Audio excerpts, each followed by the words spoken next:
They've been supporting Palestine for years.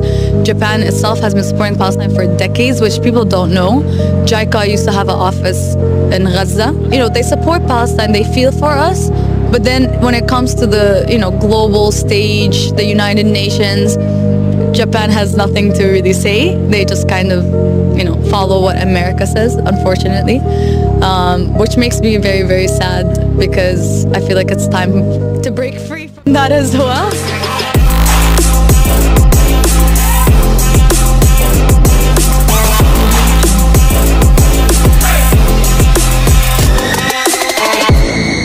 Thank you so much for having me. So why is it important that PYM was here to sponsor this event? Yeah, so the Palestinian Youth Movement is a grassroots international movement, and it's an organization that is basically fighting against Zionist occupation wherever we are in the diaspora. And our role is to really have an active role and responsibility in our movement and in our struggle. And we are trying to build with our community. Bikin haru sedunia, fans cantik Palestina nekat ke Jepang, demi dukung timnas Indonesia hadapi timnas Jepang. Tokyo, tanggal 6 Juni tahun 2025 dunia sepak bola kembali diguncang dengan sebuah kisah yang menggetarkan hati. Seorang fans cantik asal Palestina bernama Noor Al-Aiham, mendadak viral di seluruh dunia setelah fotonya beredar di media sosial, berdiri di depan Stadion Saitama, Jepang, dengan mengenakan jersey merah timnas Indonesia dan syal Palestina di lehernya, sembari membawa bendera kecil Indonesia dan Palestina. Apa yang membuat dunia haru bukan sekadar karena penampilannya yang memikat, melainkan perjuangannya yang luar biasa demi mendukung timnas Indonesia dalam laga krusial melawan Jepang di ronde ketiga kualifikasi Piala Dunia 2026 zona Asia. Noor bukanlah warga biasa. Ia adalah seorang relawan kemanusiaan, aktivis perdamaian, dan juga jurnalis lepas yang tinggal di wilayah konflik Gaza. Dalam kondisi serba terbatas dan situasi keamanan yang tidak stabil, Noor membuat keputusan nekat, meninggalkan kampung halamannya demi satu tujuan, mendukung langsung perjuangan Garuda di negeri Sakura. Saya tahu ini gila, ujarnya dalam wawancara eksklusif bersama salah satu stasiun TV Jepang. Tapi saya melihat perjuangan timnas Indonesia itu seperti cermin dari perjuangan rakyat Palestina, tidak pernah menyerah walau sering diremehkan. Pertanyaan itu banyak diajukan, mengapa bukan Palestina yang ia dukung, atau tim Arab lainnya yang juga berlaga di kualifikasi? Jawaban Noor justru sangat menginspirasi. Indonesia selalu berdiri untuk Palestina. Bukan hanya pemerintahnya, tapi juga rakyatnya. Di setiap unjuk rasa, di setiap doa, selalu ada nama Palestina disebut di Indonesia. Saya ingin membalas cinta itu, meskipun hanya dengan hadir dan bersorak untuk tim mereka di stadion. Menurutnya, timnas Indonesia mewakili lebih dari sekadar sepak bola. Ini tentang persahabatan, tentang solidaritas dari selatan dunia, tentang semangat yang tidak pernah mati.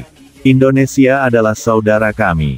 Tak mudah bagi Noor untuk mencapai Jepang. Ia harus menempuh perjalanan melewati Mesir, lalu transit di Qatar, dan akhirnya tiba di Tokyo setelah hampir 40 jam perjalanan dengan dokumen terbatas. Bahkan, menurut laporan beberapa media, Noor harus menjual sebagian besar barang pribadinya dan menggalang dana diam-diam lewat teman-temannya di media sosial. Beberapa diaspora Palestina dan warga Indonesia di luar negeri juga membantu diam-diam setelah kisahnya mulai tersebar. Yang paling menyentuh, Noor datang bukan untuk mencari perhatian. Ia tidak menghubungi media terlebih dahulu, tidak membawa tim dokumentasi, dan tidak berniat viral. Ia datang sebagai supporter biasa, dengan niat yang tulus. Namun, ketika kamera menyorot dirinya di tribun penonton saat Indonesia melakukan pemanasan, dan layar raksasa stadion menampilkannya sambil mengangkat bendera Indonesia dan Palestina, satu stadion pun bergemuruh. Penonton Indonesia berdiri dan bertepuk tangan. Bahkan supporter Jepang pun ikut menghormati momen itu. Dukungan yang melampaui sepak bola. Kisah Noor menjadi viral dalam waktu kurang dari 1 jam. Hashtag tagar Palestina untuk Indonesia, tagar Noor bersama Garuda, dan tagar From Gaza with Love langsung menjadi trending di X, Twitter, Instagram, dan TikTok. Tokoh-tokoh terkenal seperti Cristiano Ronaldo, Mohamed Salah, bahkan Presiden FIFA, Gianni Infantino, menyebut aksi Nour sebagai simbol nyata dari kekuatan sepak bola dalam menyatukan manusia. PSSI dalam pernyataan resminya menyatakan akan memberikan penghargaan khusus untuk Nour sebagai bentuk apresiasi atas cinta dan keberaniannya. Bahkan, beberapa pejabat KBRI Tokyo disebut telah menemui Nour untuk memberikan bantuan logistik dan akomodasi selama di Jepang.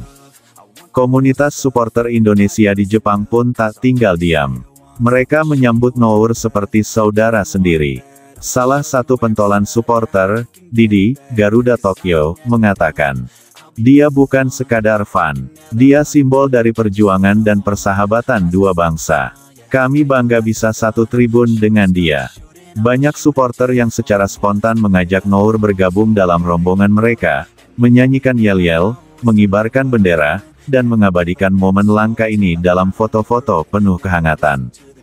Kisah Nour bahkan menembus media-media besar dunia, BBC, CNN, Al Jazeera, Sky Sports, hingga NHK Jepang. Banyak yang menyebutnya sebagai kisah paling menyentuh dalam sejarah kualifikasi Piala Dunia. Jurnalis BBC menyebut, dalam dunia yang makin terpolarisasi, seorang perempuan dari tanah yang hancur bisa menjadi jembatan antara dua bangsa. Ini lebih dari sepak bola.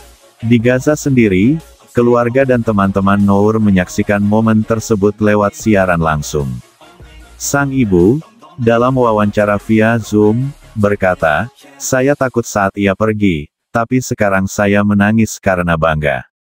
Ia membawa cinta, bukan senjata." Saat ditanya apa rencana setelah pertandingan, Nour menjawab sederhana, "Saya akan kembali. Tapi kali ini dengan hati yang penuh. Karena saya tahu, saya tidak sendiri." Ia berharap kisahnya bisa menginspirasi banyak orang untuk tetap mencintai, tetap berharap, dan tetap berjuang, apapun kondisinya. Sepak bola bisa menjadi bahasa perdamaian. Saya percaya, suatu hari, Palestina juga bisa bermain di Piala Dunia. Dan ketika itu terjadi, saya harap supporter Indonesia juga ada di tribun, seperti saya hari ini. Dalam riuhnya kualifikasi Piala Dunia, di tengah ketegangan dan euforia, kisah seorang perempuan Palestina yang rela menempuh jarak ribuan kilometer untuk mendukung Indonesia menjadi oase haru di padang luas emosi olahraga global.